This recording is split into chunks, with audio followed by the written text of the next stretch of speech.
Tonight, a harsh reality. The tourism minister paints a picture of the potential impact of increased crimes against tourists and what it could mean for the country's #1 industry. Plus, with Bahamian law enforcement now on foreign soil, while the national security minister is calling the crime crisis in the Turks and Caicos concerning.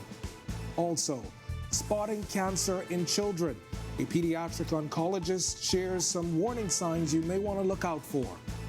And then coming up in our news at 7:30, the $5 million drop in unemployment payouts at the National Insurance Board. The minister responsible is on the record. Our news at 7 starts now.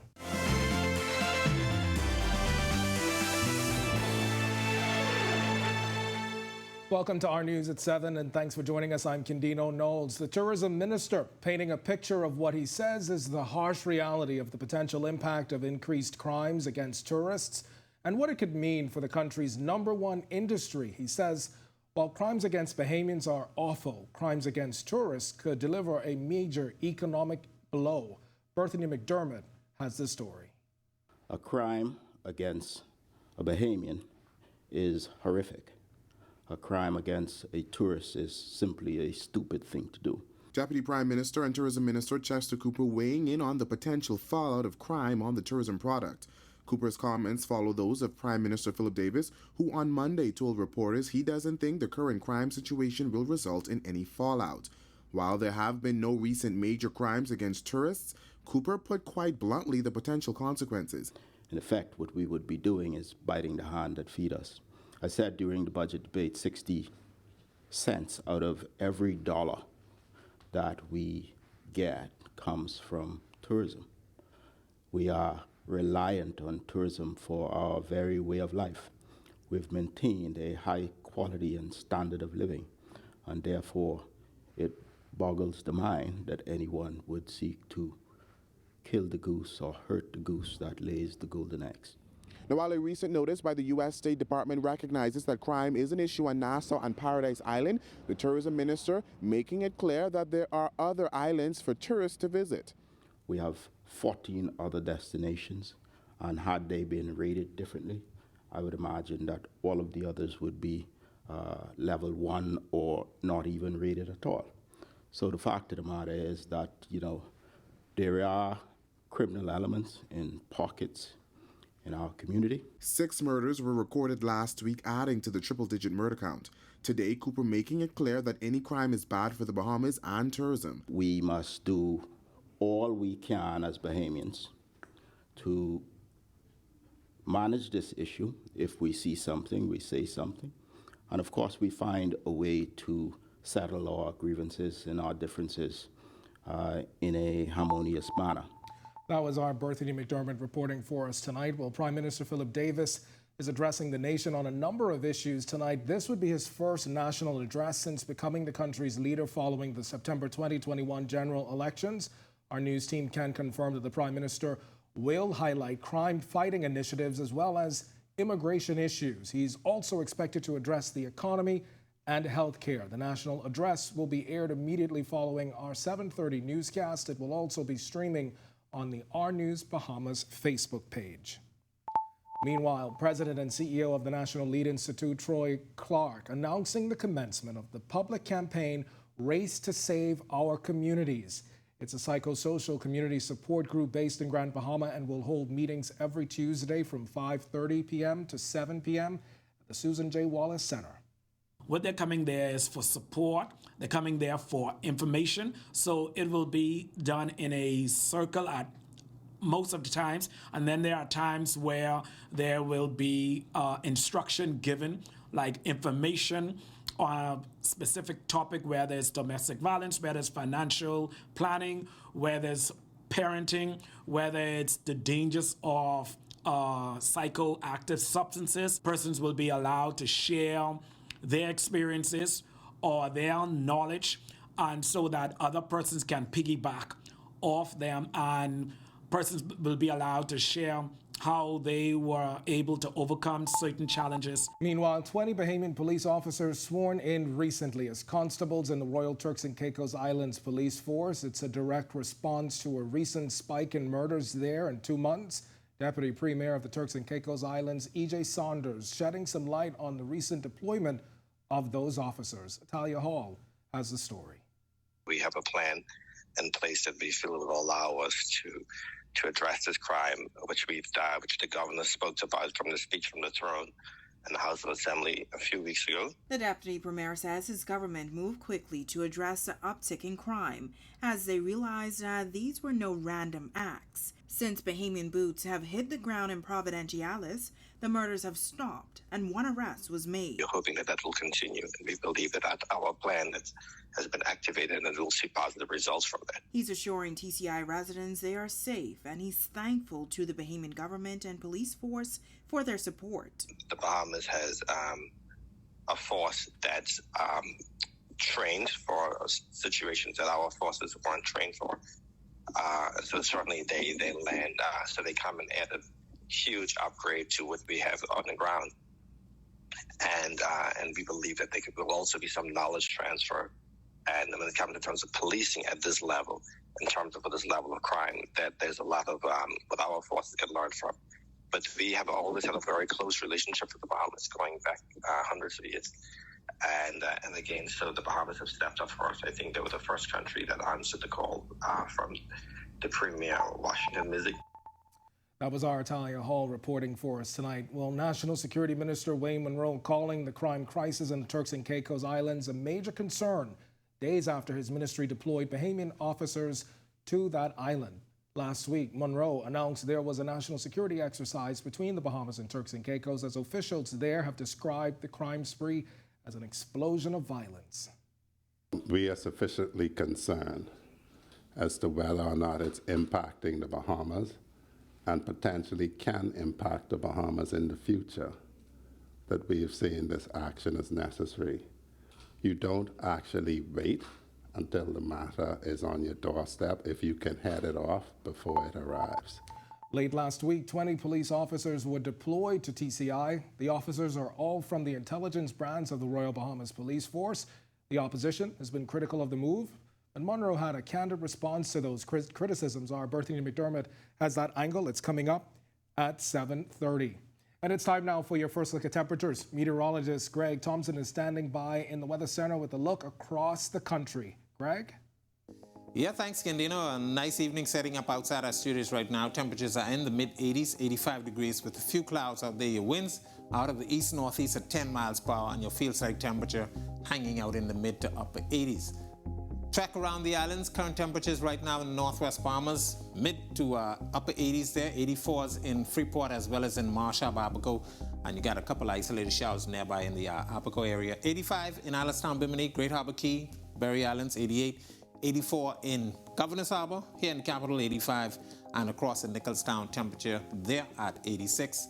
Trek into the central Bahamas, mid to upper 80s there, 86s in Kemps Bay as well as in Arthurstown, Cat Island. Copenhagen, San Salvador, 87, across in Georgetown, 86, and in Deadman's Key, your temperature currently at 88. Southeast Bahamas, also in the mid-80s there. 88 in Duncantown, Ragged Island with a few isolated showers nearby. We pick up 84s in Colonel Hill, Crooked Island, as well as in Abrahams Bay.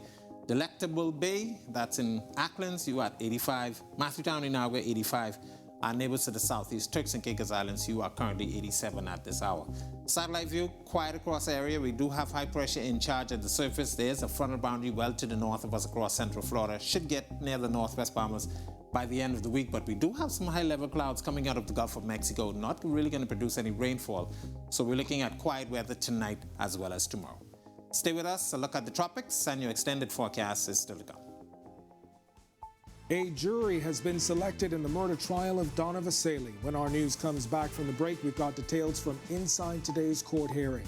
Also, sounding the alarm. The World Health Organization reporting a global increase of measles outbreaks. What you need to know straight ahead. And a review of the National High School Diploma is underway. Why the Education Minister is calling it fundamental. It's all coming up when our news returns.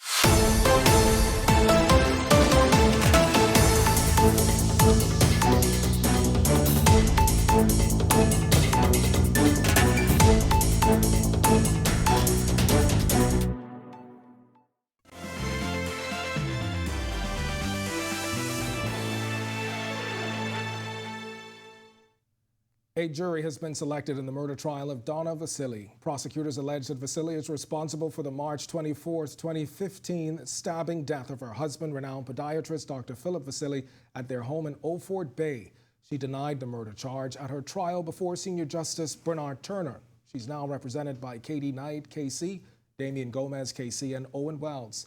Abigail Farrington and Sophia Pinder-Moss are the prosecutors in the case. Well, the World Health Organization reporting a global increase of measles outbreaks.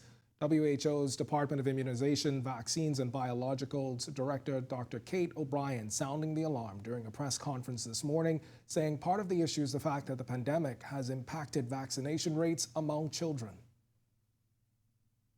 Omicron, as you well know, is the current circulating vaccine variant of concern. Since then, 4 vaccines with an mRNA platform have been authorized for use. These are bivalent vaccines that contain both the ancestral and either BA1 or BA4, which are lineages of the Omicron variant. The vaccines have been licensed for use and therefore are considered as part of the tools that we have for the secondary boosters that need to be used for this problem. Now, measles is a highly contagious disease caused by a virus. It is normally passed through direct contact and through the air and infects the respiratory tract, then spreads through the body. According to World Health Organization statistics in 2018, there were more than 140,000 measles-related deaths. Most of those deaths were children under the age of 5.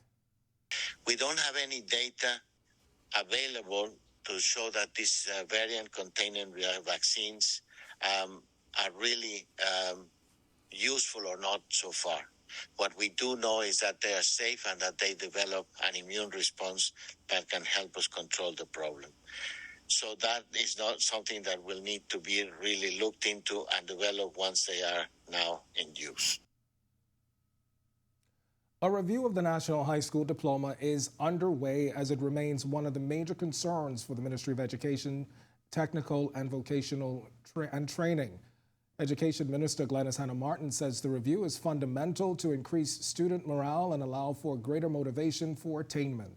She says town hall meetings will be held nationwide, the first one beginning tomorrow at Anatole Rogers. The second one is at C.I. Gibson, and the third is at Queens College. And then we'll move into Grand Bahama next. But we are hoping that by December, we will be able to make an accurate assessment of the high school diploma so that we can ensure that it truly tests the ability and prepares a child and does not have the negative impact of marginalizing children. When our news comes back from the break, we turn our spotlight to stories making headlines across the world as Buckingham Palace announces the coronation of King Charles III. And cholera cases are on the rise in Haiti after years of no recorded cases, raising concern of a wider outbreak. Tonight, a pastor from the Haitian community calls for support. Plus, spotting the signs of cancer in children, what a pediatric oncologist is saying parents should be looking out for. We've got the details when our news returns.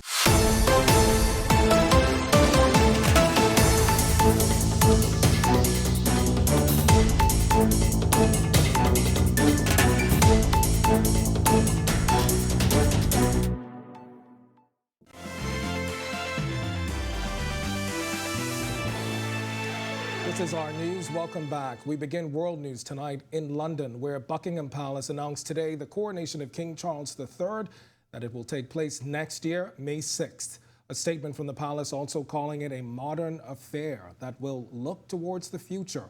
It will also be rooted in long-standing traditions and pageantry.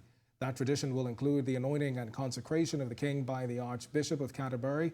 The world will witness an act done at most royal coronations since 1066. The new king will be crowned alongside the Queen Consort Camilla. The May date will allow for the appropriate period of time to mourn the passing of the late Queen Elizabeth II. 73-year-old Charles became Britain's monarch following the death of his mother.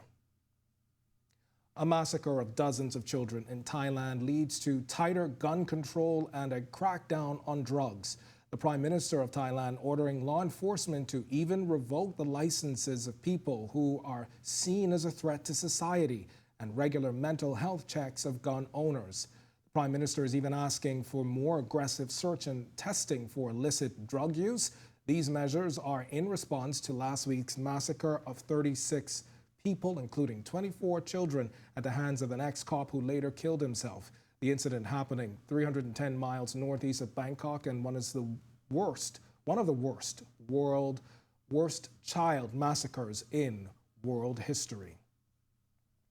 35 people were killed in landslides in Venezuela Sunday, leaving rescuers in a desperate search for 52 others still missing. Days of heavy rain is blamed for the landslides in the San Jose Michelena municipality. 1,300 families are now impacted, with more than 300 homes destroyed and 750 affected in the landslide. Venezuela's President Nicolas Maduro tweeting Sunday that he has ordered the maximum deployment of security agencies to respond. The president also declaring 3 days of national mourning. La gente está con su dolor, pero también tiene su fuerza de resistencia. People are with their pain, but they also have resistant strength. The resistant strength that people have led them to react in time, react and save the lives of their neighbors, family members. We have seen destruction, hundreds of houses destroyed, total loss, hundreds of houses and businesses with partial loss. I say to the people of Tereas, to the people of Aragua, they can count on the full support of the humanist and Bolivarian government that I preside over.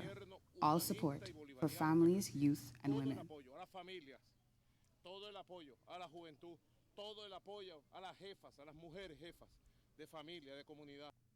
The Broadcasting Commission of Jamaica is banning radio play of any music that promotes lottery scamming, the use of Molly, and illegal guns. A statement from the Commission today gave a directive to radio stations as a means of reinforcing its commitment to keep the airwaves free from harmful content. The executive director of the Commission, Cordell Green, said the ban came after monitoring and decoding dialect and urban slangs. They also looked at the issue of protection versus balancing free expression.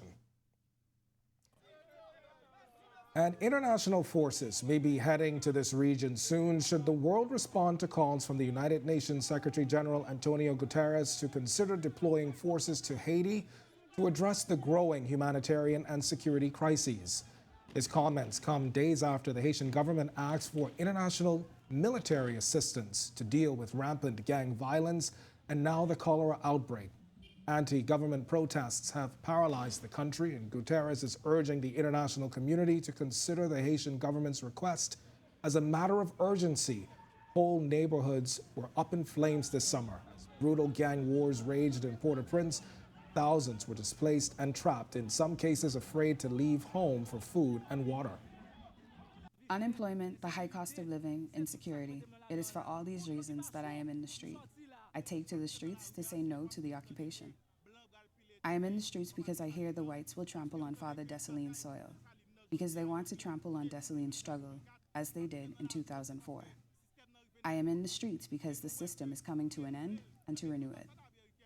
We see the American embassy using the police to prevent the population from demonstrating. And as we just heard there, cholera cases are on the rise in Haiti after years of no recorded cases. It's raising concerns of a wider outbreak.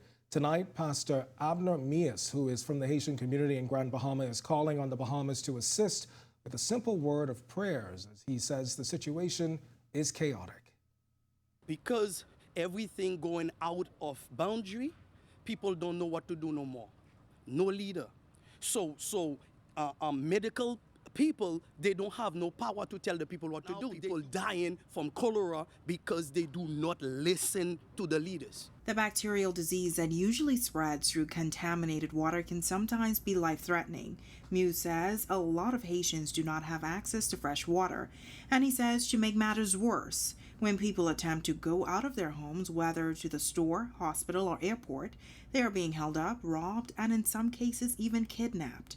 He says it's something the government or police cannot control. Because every corners you go, they have a barricade, to put barricade or, to stop people you cannot pass. And people behind those things, they ask for money. Because if you have a car, you get some groceries and stuff, they take everything. I have my father is over there. He told me he cannot go nowhere. I'm trying to send some money for him. He cannot go to the no transfer place to receive it. And he says what's interesting is when Haitian nationals are in the Bahamas, most of them obey the law. So why you don't behave? The same way you behave here, why you don't behave when you back home? Because the country, God give it to you. You have to take care of it. The pastor is asking Bahamians to pray for Haiti. Sending things right now, it's not gonna reach, because the people who have more power gonna get it before the poor people get it. So all we asking for prayers. And still to come in our news, today in history, find out the interesting facts about the day that was October 11th, plus the signs of cancer in children. A pediatric oncologist shares how you can spot them. And then in our news at 7:30, the $5 million drop in unemployment payouts at the National Insurance Board. The story when our news returns. Cable Bahamas Limited and Group of Companies is proud to present.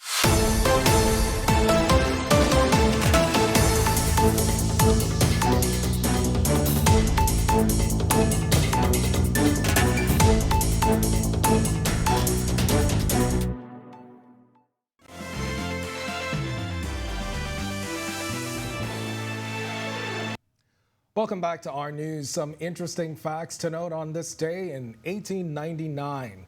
We saw the beginning of Second Boer War, also known as the South African War. It was a conflict between the British Empire and two Boer republics over influence in southern Africa. British troops destroyed farms and slaughtered livestock. More than 100,000 Boer civilians were forcibly relocated into concentration camps, eventually dying from starvation and disease.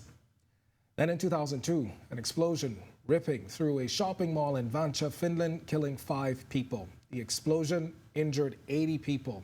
The suspect, identified as a 19-year-old student at a technical school, was among the victims. And then in 2007, British novelist Doris Lessing won the Nobel Prize for Literature for his work that looked unflinchingly at society's ills and inspired a generation of feminist writers. In this photo, the British novelist smiles on the doorsteps of her house in London back in 2007. All right, quite interesting. Pediatric oncologist Dr. Corinne Sinqui says leukemia is the most commonly seen cancer in Bahamian children. She's sharing tonight some warning signs for spotting cancer in children. So patients come in, the common symptoms are going to be things like easy tiredness, bruising, bleeding, and sometimes they have a propensity for infection. And I would say to all parents out there, if you have your child with any of these symptoms, including things like bone pain, weight loss, don't hesitate to bring them into the hospital for attention. Once they come in, they'll be assessed, and the diagnosis is easily made on a blood test. And Dr. Sinqui says the public can help in a simple way. That one way you can give back is to donate blood. And there's no money involved in that. And if you can get to become a regular blood donor, that would definitely help the blood supply in the country. So that is something that I'd like to appeal to the public to do. All right, now to learn more about that story and for all of today's top stories, visit ournews.bs. That does it for us in News at 7. Joining us now is our Talia Hall with the latest headlines. Talia? Yes, Ken, definitely thinking about my own little one. I'm going to check out that story again.